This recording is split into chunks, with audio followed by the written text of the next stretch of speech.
그 돈 받자마자 유흥업소 가서 써버리고, 소주 사 마셔버리고, 담배 사느라 써버리고, 도박하느라 탕진해버리고, 유튜브 아프리카TV 슈퍼챗 쏘느라 날리고, 백튜브 멤버십 가입하고.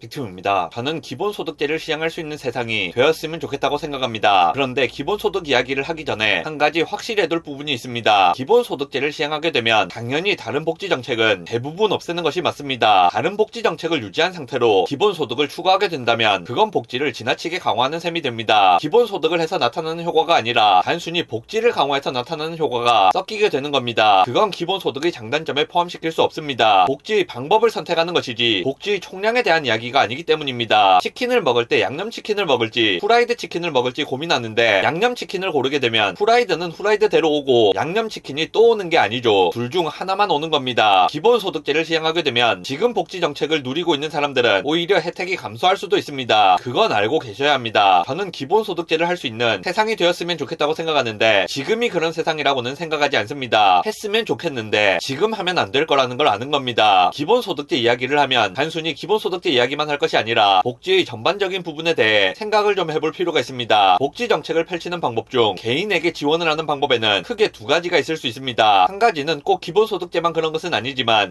기본소득제처럼 돈을 주는 겁니다. 다른 한 가지는 현물을 주는 겁니다. 물건을 주는 거죠. 이상적으로 돌아가기만 한다면 현물을 주는 것보다 돈을 주는 편이 훨씬 낫습니다. 예를 들어 생리대를 현물로 제공한다고 생각해 보겠습니다. 생리대를 받아야 하는 사람에게 현물 생리대를 제공하기 위해 드는 비용이 적지는 않을 겁니다. 예를 들어 생리대 한 개에 300원 좀 안 된다고 생각해보면 관련된 사람 한 명 노동력이 들어갈 때마다 생리대 10,000개 정도가 소모되는 겁니다. 해당 공무원 또는 직원 월급이랑 수당이랑 간접세 같은 것을 다 더하면 그만큼 되겠죠. 전국에 있는 관련 업무하는 사람 다 합친 다음에 그 돈으로 생리대를 구매하게 된다면 과연 몇 장을 더 살 수 있을까요? 그 사람들한테 나가는 돈을 그냥 생리대 필요한 사람 통장에 꽂아주면 더 많은 사람들이 더 큰 혜택을 누릴 수 있게 될 겁니다. 이런 식으로 모든 복지 정책을 없애고 다 현금으로 꽂아주면 이론상 복지의 총량은 엄청나게 늘어날 겁니다. 그런데 이게 가능할까요? 불가능합니다. 예를 들어 청소년의 경우는 돈 관리를 부모가 할 수 있죠. 생리대 사라고 통장에 돈 꽂아주면 그 돈 모부가 빼서 소주 사 마시는데 쓰면 그만입니다. 그렇다고 해서 생리대가 안 필요해지는 것은 아니니까 또 어딘가에서 생리대를 구해야 하거나 생리대 대용품 같은 것을 쓰는 비참한 상황이 벌어지게 될 겁니다. 그럼 그건 성공한 복지라고 볼 수 없습니다. 실패죠, 실패. 그래서 생리대의 경우는 현물을 제공하던 옛날 방식에서 바우처나 구매권을 제공하는 방식으로 바뀌어 가고 있습니다. 어쨌든 현금은 좀 어려운 거죠. 복지와 관련된 정책에는 자율성을 부여할 수가 없는 겁니다. 모든 사람이 계획을 가지고 살거나 생각을 많이 하고 사는 것이 아닙니다. 하루하루 살아가기가 버거워서 다른 생각을 못하고 사는 사람도 있고 애초에 신체나 지능에 문제가 있어서 다른 선택을 할 수 없는 사람들도 있습니다. 그리고 우리는 그런 사람도 다 데리고 가야만 하는 겁니다. 그리고 그런 사람이 아니더라도 기본소득 같은 것을 제공한다고 해서 그냥 무계획으로 막 사는 사람들이 갑자기 정신을 차리게 되지는 않습니다. 예를 들어 전 국민이 공평하게 기본소득 100만원을 받았다. 그러면 우리가 생각할 때는 가난한 사람들도 이 기본소득을 잘 아껴서 전기도 아끼고 수도도 아끼고 식사도 라면 같은 것을 좀 먹어가면서 삶을 어느 정도 유지할 수 있을 것 같습니다. 실제로 많은 사람들은 그렇게 할 겁니다. 하지만 그 중에는 분명히 그 돈 받자마자 유흥업소 가서 써버리고 소주 사 마셔버리고 담배 사느라 써버리고 도박하느라 탕진해버리고 유튜브 아프리카TV 슈퍼챗 쏘느라 날리고 백튜브 멤버십 가입하고 이런 사람들이 있을 겁니다. 그리고 그 사람은 막상 생명을 유지하는 데 쓸 돈이 없기 때문에 죽지 않기 위해서는 다른 사람의 도움이 어차피 필요하게 됩니다. 그 사람에게 준 복지 혜택은 사실상 없는 것과 마찬가지가 되고 가장 복지 혜택이 필요한 사람들에게 문제가 생기는 겁니다. 이론상으로는 국민연금을 내지 말고 그 돈만큼을 통장에 넣거나 다른 데 투자해서 불리는 편이 개인한테 이득입니다. 하지만 실제로 국민연금을 없애면 그냥 그만큼을 흥청망청 써버리는 사람들이 생길 것이기 때문에 국민연금을 없앨 수가 없는 겁니다. 퇴직금 같은 경우도 퇴직금을 없애고 그만큼 월급을 더 주는 편이 이상적으로는 노동자한테 무조건 이득입니다. 하지만 그렇게 되면 누군가에게는 안전장치 하나가 사라지는 겁니다. 보통 안전장치가 가장 필요한 사람에게 안전장치가 사라지게 되겠죠. 장애가 있다거나 여러가지 이유로 인해서 어쩔 수 없는 사람들도 분명히 존재합니다. 그런 사람들은 도와주는 게 맞습니다. 반면에 지금도 사지 멀쩡한데 일 안 하고 노는 게 좋아서 노숙 생활을 하는 사람도 있고 국가에서 취업 관련해서 여러가지 혜택을 주지만 지원금을 제외한 내용은 전혀 들으려고 하지 않는 사람들이 있습니다. 취업 관련해서 공짜로 교육을 시켜줘도 그거 안 받고 노는 사람 많습니다. 그런 사람에게 돈을 주면 갑자기 정신을 차리고 열심히 살기 위해 노력을 할까요? 저는 아니라고 생각합니다. 겁니다. 마음 같아서는 그런 사람들을 그냥 버리고 가고 싶습니다. 열심히 사는 사람들끼리 잘 살면 되지 자기 인생도 책임 안 지는 사람 때문에 왜 내가 손해를 봐야 하나. 솔직히 자기가 자기 자신에 대해서 책임을 안 지는데 왜 남이 그 사람 인생을 책임져줘야 합니까? 논리적으로 말이 안 되는 겁니다. 하지만 현실 세계에서는 그런 사람들까지 다 같이 가야 하니까 감정대로만 문제를 해결할 수 없으니까 문제 해결이 어려운 겁니다. 기본소득제는 이상적으로는 좋은 방식이지만 스스로를 컨트롤하지 못하거나 자기 자신에 대한 책임을 지지 않거나 주변의 다른 사람에게 휘둘릴 위험에 있거나 지적 신체적 능력에 문제가 있는 분들 중 일부에게는 최악의 복지가 되는 겁니다. 가장 복지가 필요한 사람에게 제대로 된 복지를 제공할 수 없습니다. 결국 기본소득제 같은 것은 아직은 좀 이릅니다. 장점이 없는 것은 아닌데 지금 있는 복지 정책과 비교했을 때는 단점이 좀 더 많다고 생각합니다. 만약 나중에 인공지능과 로봇이 지배하는 세상이 와서 잉여 생산량이 엄청나게 많아진다. 그러면 기본소득제를 시행하더라도 아무런 문제가 없을 겁니다. 공산주의나 사회주의 같은 경우도 이런 경우에는 오히려 좋을 수 있습니다. 상당히 많은 기본소득을 제공하더라도 잉여 생산량이 훨씬 더 많기 때문에 감당이 되는 겁니다. 기본소득으로 밥 사먹고 술 사먹고 나서도 어차피 생리대 살 돈이 남으면 그건 아무 문제 없는 것 아니겠습니까? 그런 세상이 오고 나면 기본소득제도 가능하다고 생각합니다. 저는 그런 세상이 빨리 와서 어서 빨리 기본소득제를 시행했으면 좋겠다고 생각합니다. 영상 요약하겠습니다. 복지 정책을 시행할 때 현물 대신 돈을 제공하는 것은 이론상으로는 효율이 매우 좋지만 실제로는 실패할 가능성이 높습니다. 다만 나중에 로봇과 인공지능이 세상을 지배하면서 생산량 자체가 늘어나게 된다면 기본소득제 같은 정책도 충분히 고려할 수 있을 것이라고 생각합니다.